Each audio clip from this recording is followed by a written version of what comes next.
Okay lang ba pag natuloy ka sa bansa na yung sama mo kami, dyan sa Japan? Ay, gago! Ano? Mag-isip ka ng isang bansa, kahit ano. Any country, meron na. Mag-focus ka dito sa bansa na to, ah. Okay. Imagine mo nandito ka. Medyo, hindi siya kalayuan eh. Within Asia lang to, di ba? Tama. Nag-i-snow dito, di ba?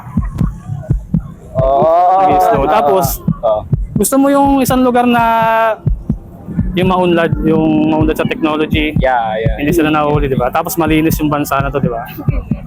Dito kasi. Mag-focus ka dito sa letter sa gitna, ha? Letter sa gitna. Oh, huli. Yeah. Okay lang ba pag natuloy ka sa bansa na yung sama mo kami, dyan sa Japan? Ay, gago! Sa Japan. Ay, gago! Sa Japan. Ay, gago! Tama ba? Opo. Sige. Lupit! Ikaw, Lupit, grabe. ayun. Sobrang unexpected ng Japan. Lalo